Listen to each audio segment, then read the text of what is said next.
Halo semua, sebelumnya kenalin nama saya Sabina Antvika Dewi. Saya merupakan mahasiswa International Relation di semester 6.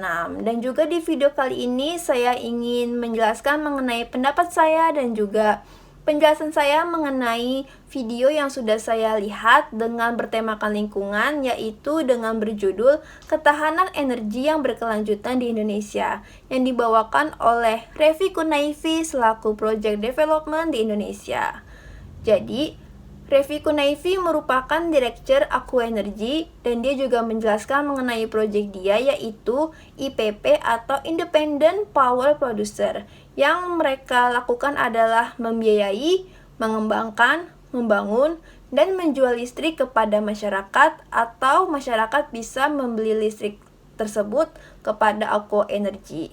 Dan juga proyek yang sedang mereka jalankan ini salah satunya yaitu proyek yang berada di Berau, yang dimana mereka juga membangun dan langsung menjual listrik ke masyarakat.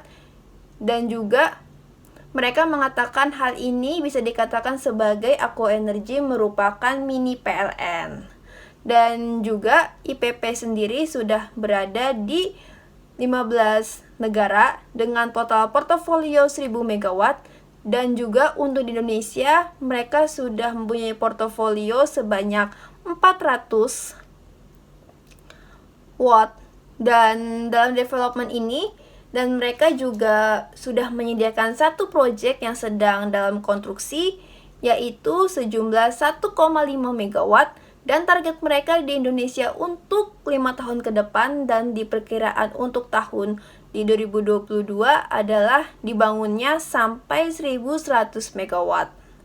Dan salah satu fokus model bisnis mereka juga fokusnya pada kepulauan-kepulauan Indonesia seperti contohnya Labuan Bajo, yang dimana kepulauan tersebut tidak bisa memungkinkan atau mencapai listrik yang sebanyak 1000 megawatt. Sementara di kepulauan tersebut rata-rata demand-nya itu mencapai hanya 5 atau 10 watt. Jadi Aku Energy ini melakukan upaya bagaimana dia membangun energi itu dengan sumber energi yang mereka punya. Dan hal tersebut untuk mereka lakukan dengan membangun energi dengan yang berada di kepulauan tersebut, dan mereka memilih teknis yang berbeda dengan tantangan juga bagaimana hal tersebut bisa mengurangi genset juga, karena untuk di kepulauan-kepulauan mereka lebih bergantungan dengan genset. Dan sedangkan di genset ini juga untuk fungsinya tidak bisa maksimal, karena untuk di kepulauan seperti Labuan Bajo contohnya kayak hujan atau mungkin ombak yang sangat tinggi, itu bisa memungkinkan genset tersebut rusak bahkan mati total. Karena untuk genset sendiri juga kapasitasnya juga kecil, mereka cuma bisa menyediakan hanya sampai 5-10 watt. Dan juga belum lagi jika mereka memiliki ketergangguan tentang daerah tersebut. Jadi memang mereka berupaya bagaimana mereka bisa menyeimbangi kepulauan tersebut, tetapi mereka juga bisa merasakan yang namanya tenaga listrik. Lalu juga untuk tahap yang ketiga dan juga keempat dan kelima adalah tentang lahan, bagaimana pulau tersebut yang sangat terbatas tapi bisa dimaksimalkan sedemikian rupa. Karena untuk membuat proyek ini mereka butuh lahan yang sangat besar, karena untuk di kepulauan mereka sangat banyak sekali membutuhkan lahan seperti untuk bertani, berkebun, untuk masyarakat juga untuk membangun rumah, sehingga dia harus membutuhkan tenaga yang besar. Tetapi di kepulauan masih banyak lahan-lahan yang harus dipakai. Jadi mereka memaksimalkan mungkin bagaimana kedua hal tersebut bisa digabungkan. Jadi walaupun mereka sedang membangun tenaga listrik dengan pencahayaan atau kebutuhan lahan tersebut, tetapi mereka bisa menggunakan untuk berkebun, bertanam, dan juga untuk masyarakat-masyarakat yang ada di sana.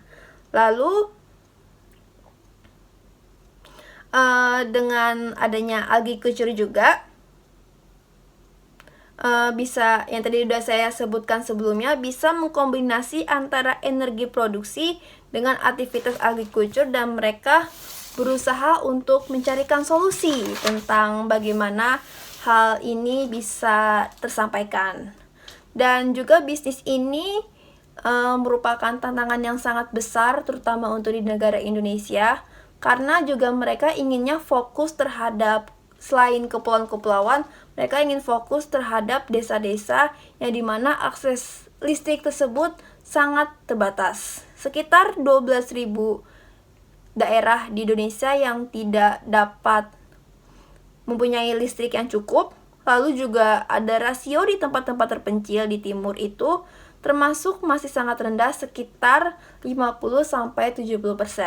Yang dimana di Indonesia itu persentasenya sekitar 90 bahkan sampai 100% untuk di daerah kota-kota yang sudah mendapatkan listrik.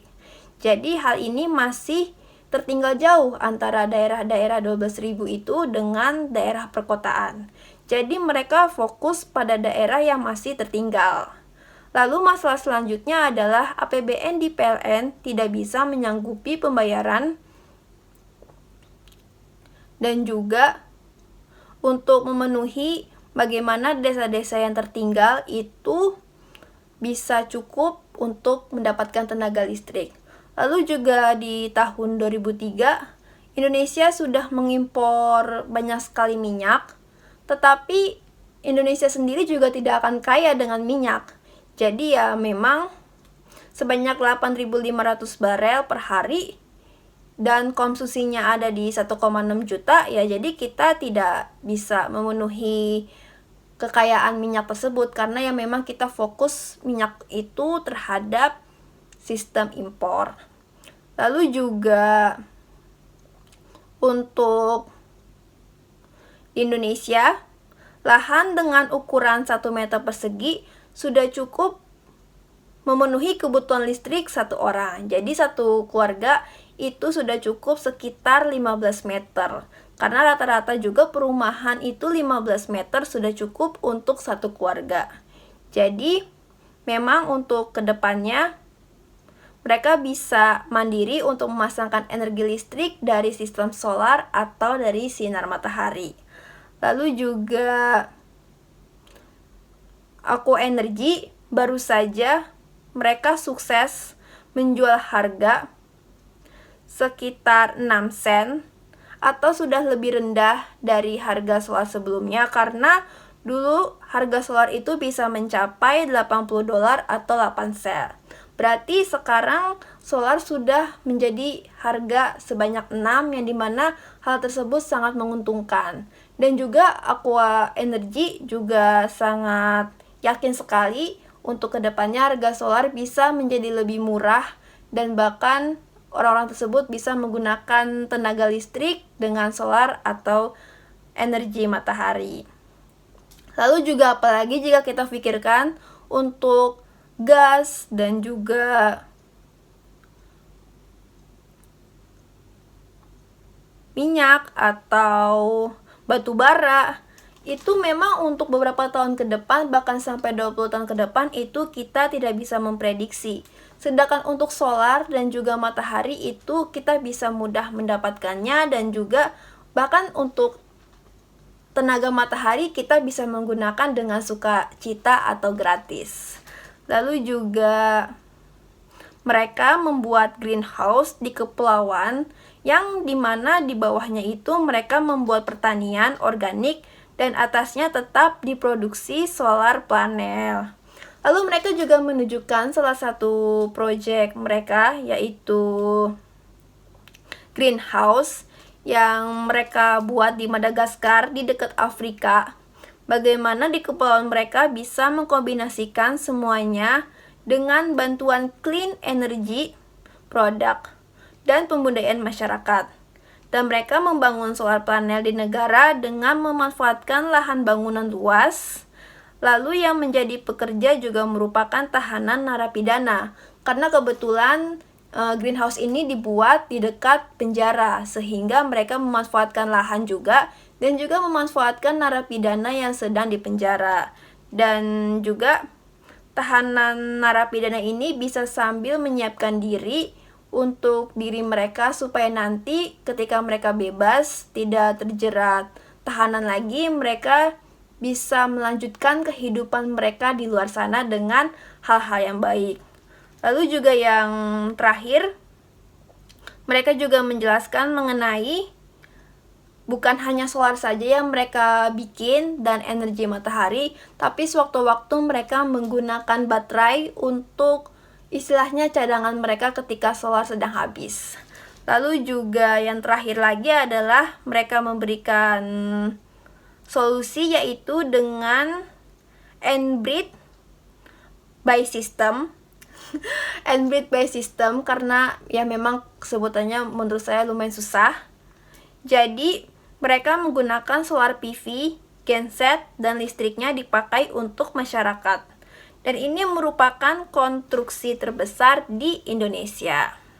Dengan 12.000 desa yang tidak memiliki listrik dan melihat peluang bisnis ini, kita bisa menghitung kira-kira 12.000 butuh 36 giga untuk menggabung semua energi dan seluruh masyarakat, dan total investasi ini juga kalau dihitung-hitung oleh Aqua Energy sebanyak, persentasenya itu untuk proyek investasi sendiri sebanyak 100 triliun. Walaupun mungkin terlihat sepele menurut mereka, tetapi bisnis ini bisa menjadi dampak yang sangat besar, terutama untuk masyarakat-masyarakat yang dimana mereka belum mendapatkan tenaga listrik dengan maksimal. Lalu juga walaupun bisnis ini terlihat kecil dan tidak terlihat besar, tetapi dampak yang mereka rasakan, yaitu warga-warga desa kecil bisa merasakan kembali bagaimana mereka merasakan penggunaan listrik dengan baik seperti di kota-kota atau daerah-daerah sudah mendapatkan tenaga listrik dengan baik. Jadi itu dia pendapat saya dan penjelasan saya mengenai video yang baru saja diputar, yang sudah saya tonton, dan menurut saya video ini sangat menarik sekali. Karena memang yang kita tahu untuk kota-kota kecil itu sangat minim sekali yang namanya listrik, terutama di negara kepulauan juga ya, dimana mereka harus menggunakan bantuan seperti genset dan juga mungkin hal-hal lainnya supaya mereka tetap bisa merasakan bagaimana listrik itu terpakai dengan sempurna. Tetapi juga kadang-kadang orang-orang merasa genset itu cukup mahal, tapi dengan adanya proyek kali ini bisa membuat semua warga-warga yang berada di desa-desa kecil bisa merasakan bagaimana penggunaan listrik dengan baik. Jadi segitu dulu dari saya. Terima kasih yang sudah menonton dan menyaksikan.